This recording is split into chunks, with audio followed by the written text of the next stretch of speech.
Крајот на минатата година ја одбележа и случајот на финансиската полиција за сомнителни купопродажни сделки на ниви, кои на крај завршиле во сопственост на Евана Електрани. Потрагите од јавно достапните податоци, 360 степени дојде до сознанија дека повеќе лица во Делчево и Берово во септември купувале или добивале ниви на подарок за речиси веднаш да ги продадат и за 40 пати поскапо од пазарната цена на Евана Електрани, фирма која сака да гради фотоволтаици. Околу месец дали такова нешто? Скоро е. Од една страна гледано е. А газдава тука Од или? Германија. Добро, Он се добро. дојдат у август и у септември се ојдат. Во август беше тука? Беше, да. Колку време? Во август беше целио и след септември осудена кај 10 беше некако. Она што засега е непознато е кој е мозокот на шемата, но и клучно, каде завршил ќарот кога, на пример, ниви проценети од локалните власти дека вредат 20 денари за метар квадратен, беа продавани за 800 денари. Постои основано сомнение дека на крајот овие црни пари завршиле по Белиот дворец. Јас ја охрабрив јавноста и обвинителството и органите на прогон до детали да го истражат овој случај. Клопчето продолжува да се одмрсува.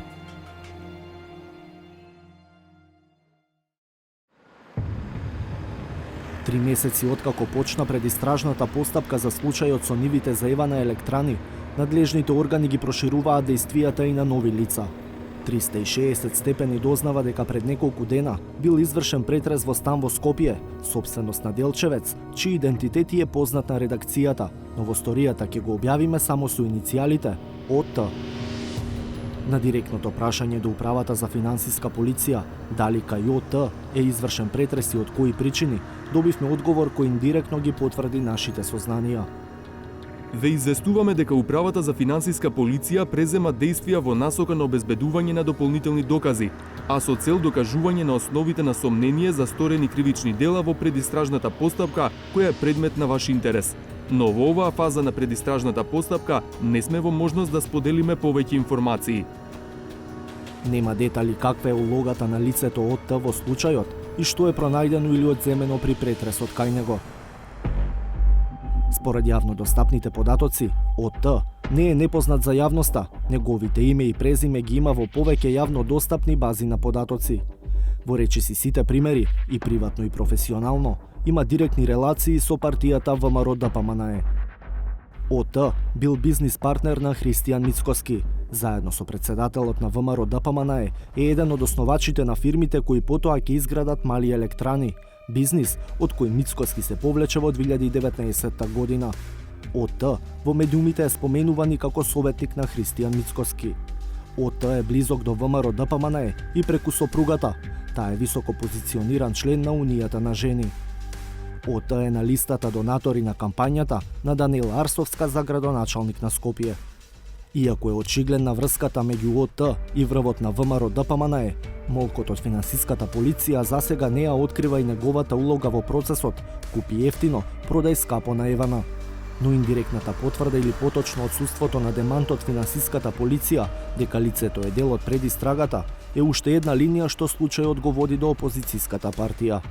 Неспорните факти што досега ги објавивме се дека застапници на Евана Електрани во договорите за купопродажба на парцелите и во Делчево и во Берово се Мирослав Митровски и Игор Гиевски од Скопје. Гиевски е човек со политичка кариера, беше председател на младите сили на ВМРО ДПМНЕ, а беше и советник во град Скопје од редовите на оваа партија. За Митровски не е познато дали имал политичка кариера, но неговиот татко, Сокол Митровски, беше долгогодишен градоначалник на Ѓорче Петров од редовите на ВМРО ДПМНЕ.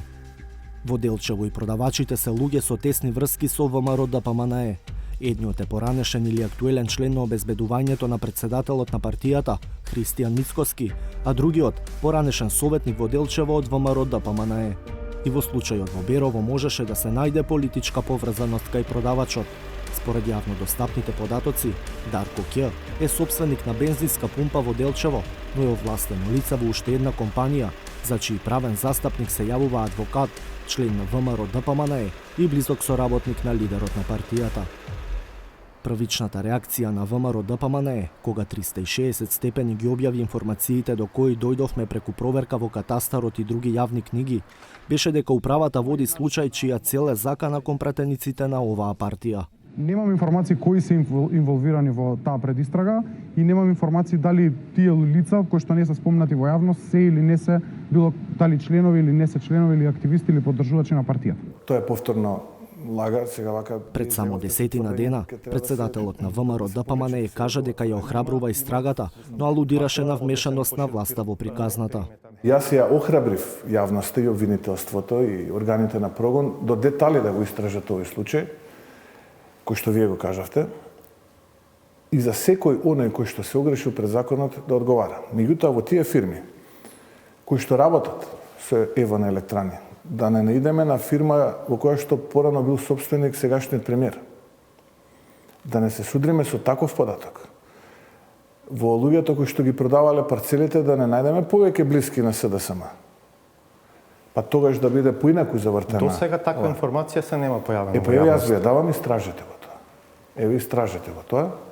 Кој го снабдува Ева на електрани со опремата која што ја инсталираат како фотоволтаични централи во Македонија, со кои компании има договор склучен. Еве истражете. Ова е друго прашање. Ова е сосема друго јас за кое што ви зборувам. Па друго 40 пати поскапо продавано земјиште од реално пазарно. Еве проверете ги сите сопственици на земјиште од кој што е купено, дали да не излезат многу повеќе блиски на СДСМ колку на ВМРО. За случајот, Управата за финансиска полиција е во комуникација со јавното обвинителство Скопје, каде исто така има отворено предистрага. Но се чини, квалитетот на таа комуникација не е на завидно ниво. Поминаа повеќе од 2 месеца, откако финансиската полиција повтор пат побара замрзнување на имот во случајот, а обвинителството не одговара. Првото такво барање беше одбиено. Упатен извори за 360 степени тогаш брифираа дека барањето е поднесено поради тоа што парите од препродажбата на нивите се пуштени во оптек. Например, едниот од продавачите на ниви на почетокот на јануари објави фотографија на неговиот Facebook профил, каде јавно се пофали дека купил кафеана во Делчево. На прашањето зошто и после 2 месеци од доставеното барање на финансиската полиција за замрзнување на имотот се уште не се изјасниле, од скопското обвинителство одговорија. Предметот за кој покажувате интерес кон крајот на декември 2021 година е доставен на надлежно постапување во основното јавно обвинителство за гонење на организиран криминал и корупција. Надлежниот јавен обвинител во моментов ги проучува прибраните докази, пошто ќе биде донесена јавно обвинителска одлука за натамошно постапување. Своја внатрешна ревизија за случајот водеше и Ева на Македонија. Независната истрага на компанијата не откри внатрешни неправилности во тоа што купиле ниви кои вредат 20 денари за квадрат, а фирмата ги платила 40 пати поскапо. Независното вештачење покажа дека не се констатирани внатрешни неправилности во процесот на набавки. Цената платена за земјиштето се покажа како разумна со оглед на намената, локацијата и можноста за пристап до мрежата. А што се случувало пред Ева на електрани да го купи земјиштето, не е во наша надлежност и не е под наша внатрешна истрага. Продажбата на парцелите на Ева на електрани во Беровско-Делчевскиот регион се дел од иста предистражна постапка. Случајот се обздани на 11 ноември, денот кога требаше да се гласа недоверба на владата во собранието. Истражувањата на 360 степени покажаа дека лицата кои ги продале нивите ги добиле на подарок или ги купиле за багателни цени непосредно пред продажбата кон Евана, а целиот процес се одвивал во деновите и неделите пред стартот на кампањата за локалните избори.